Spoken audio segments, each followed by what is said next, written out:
नमस्कार मित्रांनो, मागच्या लेक्चरमध्ये आपण सिस्टीम म्हणजे काय, फेज म्हणजे काय, नंबर ऑफ फेजेस आपण कसं कॅल्क्युलेट करतो, त्याचप्रमाणे नंबर ऑफ कॉम्पोनंट्स कशा पद्धतीने काढता येतात याबद्दल चर्चा केली आहे.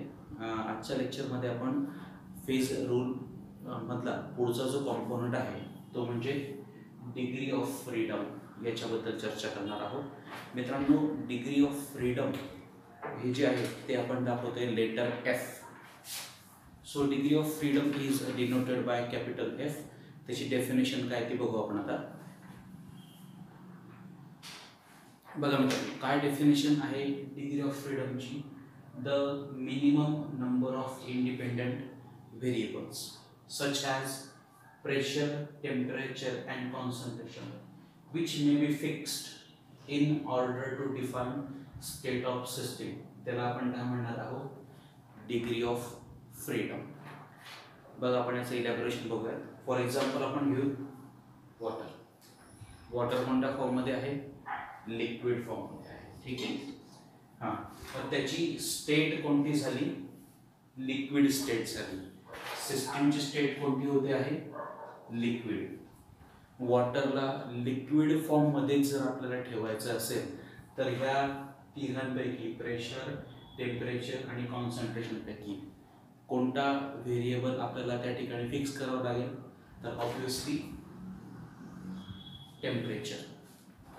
वॉटर 100 डिग्रीच्या वरती जर हीट केलं तर वॉटरची स्टेट कोणती होऊन जाणार आहे, वेपर स्टेट होऊन जाणार आहे. वॉटर 0 डिग्री सेल्सिअसच्या खाली कूल केलं तर वॉटरची स्टेट कोणती होऊन जाणार आहे, सॉलिड होऊन जाणार. सो वॉटरला लिक्विड स्टेटमध्ये राहण्यासाठी आपल्याला ह्या तिघांपैकी कोणता व्हेरिएबल सेट करणं आवश्यक आहे, तर टेम्परेचर. किती व्हेरिएबल सेट करणं आवश्यक लागतं आपल्याला, एक व्हेरिएबल. म्हणून या सिस्टीमसाठीची डिग्री ऑफ फ्रीडम किती झाली, 1 झाली. ओके. समजा मित्रांनो, एक सिस्टीम आहे, त्या सिस्टीमला त्या स्टेटमध्ये राहण्यासाठी एकाही व्हेरिएबलची आवश्यकता नसेल तर त्या सिस्टीमला आपण म्हणणार नॉन व्हेरिएबल. समजा एखाद्या सिस्टीमला त्या स्टेटमध्ये इक्विलिब्रियम इस्टॅब्लिश करण्यासाठी समजा एका व्हेरिएबलची आवश्यकता असेल तर त्याला म्हणणार युनिव्हेरिएंट. ठीक आहे. आपण त्याचा चार्ट लिहूया. एखादी सिस्टीम असेल, त्या सिस्टीमसाठी डिग्री ऑफ फ्रीडम म्हणजे जे 3 पॅरामीटर्स आहेत, टेम्परेचर, प्रेशर आणि कॉम्पोजिशन, ह्या तिघांपैकी कोणताही एक कुठलाच लागत नसेल तर त्या सिस्टीमला आपण कोणती सिस्टीम म्हणणार, नॉन व्हेरिएबल सिस्टीम म्हणणार. समजा त्याच्यासाठी एकच पॅरामीटर लागत असेल त्या सिस्टीमच्या इक्विलिब्रियमला डिफाईन करण्यासाठी तर त्याला आपण काय म्हणणार, युनिव्हेरिएंट. समजा 2 पॅरामीटर्स लागत असतील तर त्याला आपण त्या सिस्टीमला काय म्हणणार, बायव्हेरिएंट. समजा एखाद्या सिस्टीमची स्टेट डिफाईन करण्यासाठी आपल्याला 3 व्हेरिएबल्स लागत असतील तर त्याला आपण काय म्हणणार, ट्रायव्हेरिएंट म्हणणार. डिग्री ऑफ फ्रीडम कशाने दाखवत असतं, सिम्बॉल काय, लेटर कशाने दाखवणार आपण, एफने दाखवणार. आपण आता याचे एक एक्झाम्पल घेऊ. पहिलं एक्झाम्पल घेतोय नॉन व्हेरिएंट सिस्टीम. बघा, एक सिस्टीम आपण घेतली आहे, ती सिस्टीम आहे आईस, वॉटर आणि वॉटर वेपर. आईस कोणत्या फेजमध्ये आहे, कोणत्या स्टेटमध्ये आहे, सॉलिड. वॉटर आहे लिक्विड स्टेटमध्ये आणि वॉटर वेपर आहे वेपर फेजमध्ये. ठीक आहे.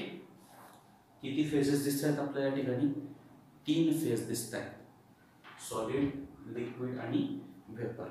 ठीक आहे. आता आईस आणि वॉटर हे दोघं किंवा वॉटर आणि वॉटर वेपर हे दोघं हे एका पर्टिक्युलर टेम्परेचरला आणि एका पर्टिक्युलर प्रेशरलाच इक्विलिब्रियममध्ये, म्हणजे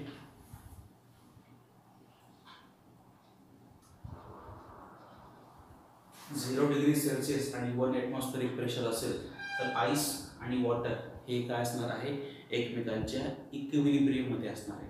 समजा आपण टेम्परेचर वाढवलं, 0 पेक्षा जास्त केलं, म्हणजे त्याला हीट केलं तर आईस राहील का, आईसचं कन्व्हर्जन कशामध्ये होऊन जाणार आहे, वॉटरमध्ये होऊन जाणार. म्हणजे 2 पैकी कोणताही एक पॅरामीटर आपण त्या ठिकाणी चेंज केलं तर एक फेज त्या ठिकाणी काय होऊन जाते, नाहीशी होऊन जाते. आता सपोज वॉटर आणि वॉटर वेपर 100 डिग्री सेल्सिअस आणि 1 ॲटमॉस्फेरिक प्रेशरला त्या ठिकाणी वॉटर आणि वॉटर वेपर हे काय आहे इक्विलिब्रियममध्ये. 100च्या वरती टेम्परेचर कन्वर्ट केलं तर वॉटरचं कन्वर्जन कशामध्ये होऊन जाणार आहे, वेपर्समध्ये होऊन जाणार आहे. त्या ठिकाणी लिक्विड स्टेट राहणार आहे का, नाही.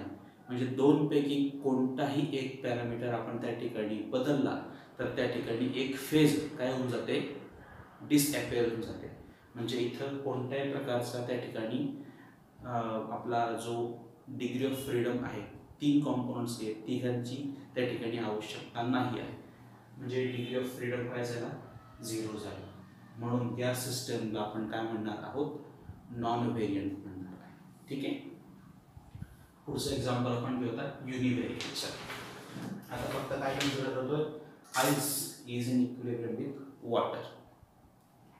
याच्यासाठी आपल्याला काय फिक्स करावं लागेल, टेम्परेचर फिक्स करावं लागेल. टेम्परेचर फिक्स झालं तर प्रेशर ऑटोमॅटिकली फिक्स होऊन जाणार आहे. म्हणजे 0 डिग्री सेल्सिअसच्या खाली काय असणार आहे, आईस, आणि 0 डिग्री सेल्सिअसच्या वरती कोणती स्टेट असणार आहे, लिक्विड स्टेट असणार आहे. किती व्हेरिएबल्सची आवश्यकता पडते आपल्याला सिस्टीम डिफाईन करण्यासाठी, एकच व्हेरिएबल. कोणता व्हेरिएबल आहे, टेम्परेचर. म्हणून F इज इक्वल टू 1. म्हणून ही जी सिस्टीम आहे त्या सिस्टीमला आपण कोणती सिस्टीम म्हणणार आहोत, युनिव्हेरियंट सिस्टीम. परत लक्षात घ्या, आईस आणि वॉटर यांना इक्विलिब्रियममध्ये ठेवण्यासाठी आपल्याला काय ॲडजस्ट करावं लागणार आहे, काय डिफाईन करावं लागणार आहे, टेम्परेचर डिफाईन करावं लागणार आहे. टेम्परेचर डिफाईन केलं तर प्रेशर त्या ठिकाणी ऑटोमॅटिकली ॲडजस्ट होणार आहे. So temperature is essential for defining the state of this system. So F is equal to 1. Such system is called as univariant system. आता पुढचं एक्झाम्पल आपण घेणार आहोत बायव्हेरियंट सिस्टीमबद्दल. सपोज मित्रांनो, एका कंटेनरमध्ये एक कंटेनर आहे आणि या कंटेनरमध्ये आपण काय फिलअप केलेलं आहे, आयडियल गॅस फिलअप केला. काय इक्वेशन आहे आयडियल गॅस इक्वेशनचं, आयडियल गॅसचं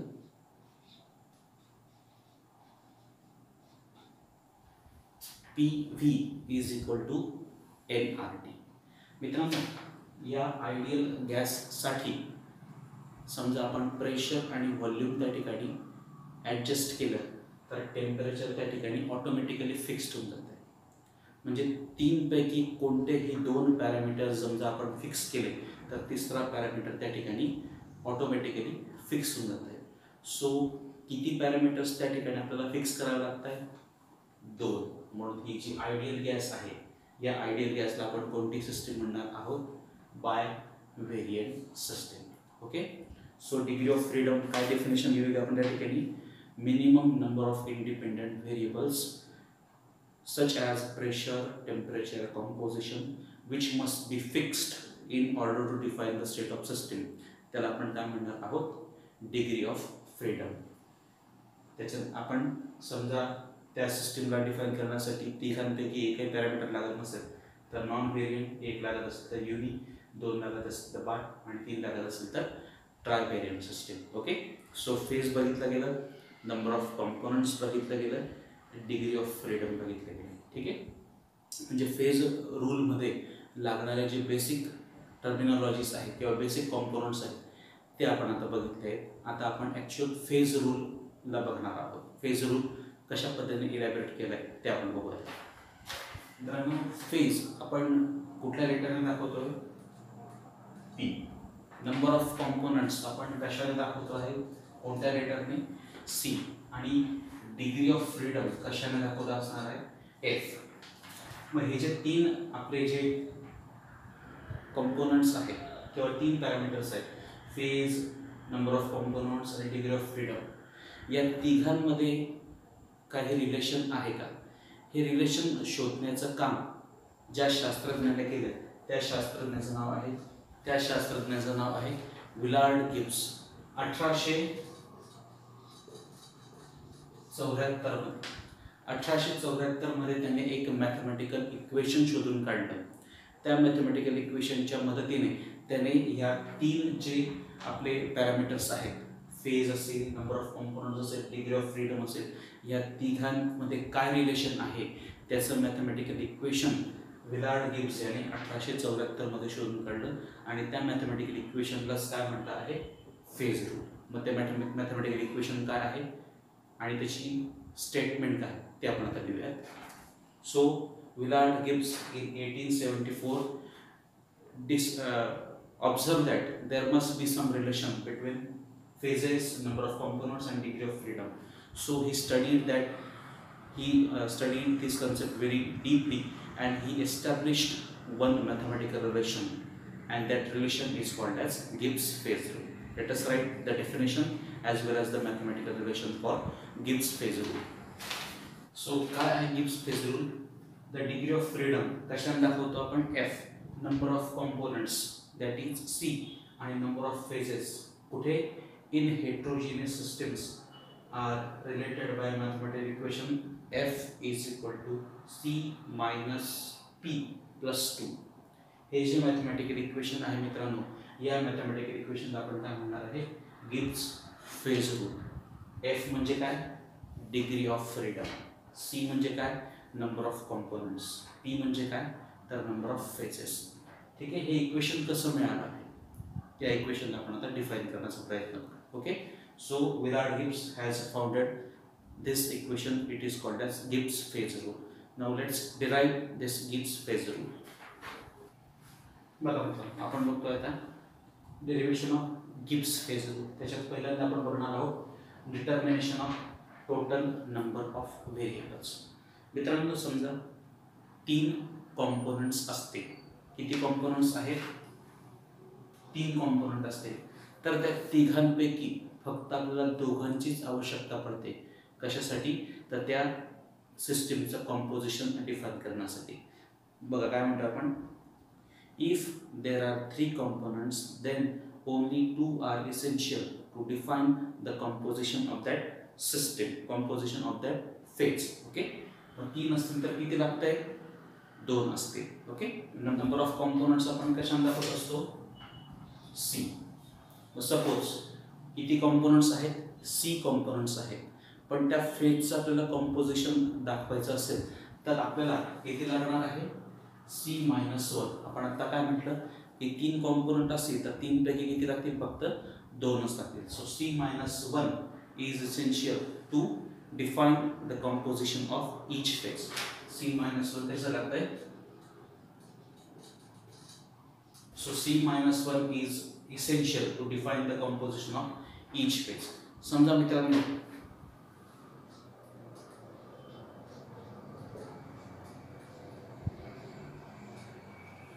p फेज असतील, p के फेज असतील तर मग किती लागेल, तर ते लागतील आपल्याला p into c minus 1. प्रत्येक फेजचं कॉम्पोजिशन आपण कशाने दाखवणार आहे, c minus 1. मग p फेज असतील तर किती दाखवणार, p into c minus 1. Okay, आता आपल्याला बघायचं आहे total number of variables. Okay, total number of variables define करण्याचा फॉर्म्युला काय, कॉम्पोजिशन टर्म.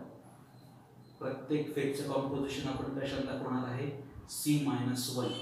p फेज असतील तर कॉम्पोजिशन कशाने दाखवणार, p into c minus 1. मग कॉम्पोजिशन टर्म काय ते p into c minus 1 plus minimum number of phase.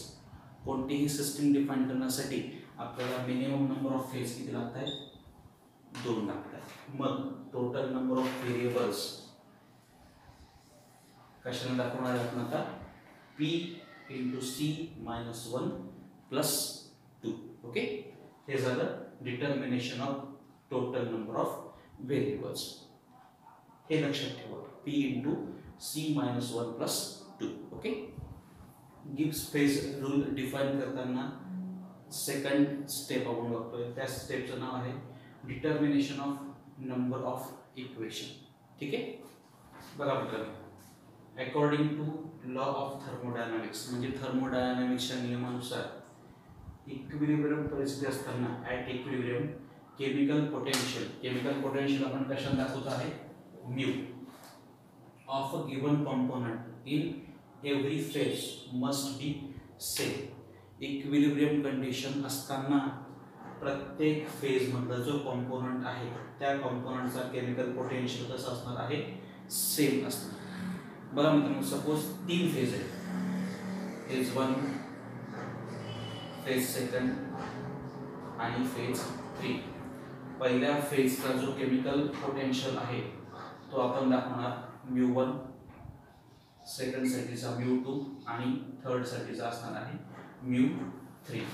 मग ह्या थर्मोडायनामिक्सच्या नियमानुसार काय म्हटलं आपण, इक्विलिब्रियम कंडिशन मध्ये असताना प्रत्येक कॉम्पोनंटचा, प्रत्येक फेज मध्ये कॉम्पोनंटचा केमिकल पोटेन्शियल कसं असणार आहे, सेम असणार आहे. म्हणजे μ1 इज इक्वल टू काय असणार, μ1 इज इक्वल टू μ2 आणि μ2 इज इक्वल टू असणार आहे μ3. Okay, μ1 is equal to μ2, μ2 is equal to μ3. तिघ फेज एकमेकांशी कोरिलेट होत आहेत का, या इक्वेशन होतील. आणि त्यासोबतच μ1 is equal to μ2 and μ1 is equal to μ3. पहिल्या इक्वेशन मध्ये किती होतं, μ1 हा μ2 इतका आहे, त्याचबरोबर μ2 हा μ3 इतका आहे. सेकंड मध्ये μ1 is equal to μ2 and μ1 is equal to μ3. मग किती फेज आहेत, 3 फेज.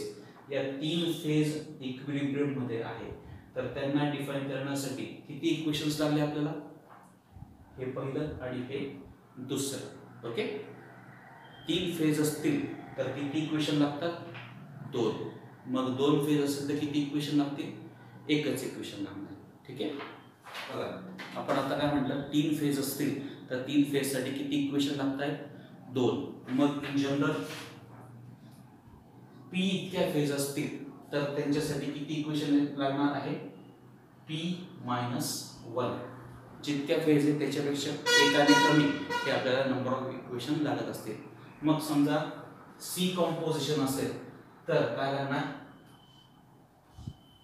काय लागतील, C into p-1. So for C components and p phases, C into p-1 equations are available.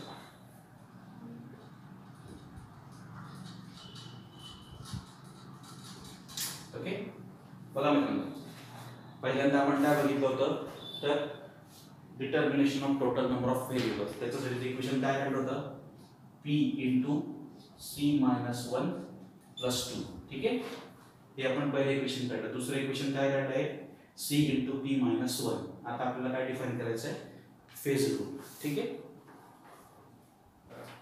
काय म्हणते आपण, द डिग्री ऑफ फ्रीडम म्हणजेच f E can be obtained by subtracting total number of equations from total number of variables. So f पहिल्या वेळेस आपण काय काढलं होतं, टोटल नंबर ऑफ व्हेरिएबल्स. आणि सेकंड स्टेप मध्ये काय काढलं आपण, equation. Total number of variables आपण कशाने दाखवलंय, p into c-1 plus 2 minus number of equations कशाने दाखवलंय, c into p-1. पहिल्यांदा इक्वेशन काय मिळालं, p into c-1 plus 2 आणि दुसऱ्यांदा काय मिळालं, c into p-1. आता या p ने ब्रॅकेटच्या आतमधील सगळ्या टर्मला मल्टिप्लाय करू. काय येणार, p into c minus p plus 2, p into c नंतर p into -1 म्हणजे काय, -p plus 2 minus c into p. परत अशा घ्या, या p ने या ब्रॅकेट मध्ये टर्मला मल्टिप्लाय केलंय, p into c म्हणजे pc, p into -1 म्हणजे -p, हा +2 ॲज इट इज. त्यानंतर ह्या c ने ब्रॅकेट मध्ये टर्मला मल्टिप्लाय केलंय, c into p, cp -c -1 म्हणजे काय, तर +c. ओके, मग हा +pc आणि हा -cp काय केलं आपण, कॅन्सल. मग काय शिल्लक राहत आहे, -p plus 2 plus c. मग या इक्वेशन आपण रिअरेंज केले. काय केलंय, हा प्लस c पुढे घेतला, c minus p plus 2. अशा पद्धतीने आपण काय डिफाइन केलं मित्रांनो, phase rule. So in today's lecture we have discussed about how to calculate degree of freedom. In the second part, we have derived the phase rule. Okay, thank you.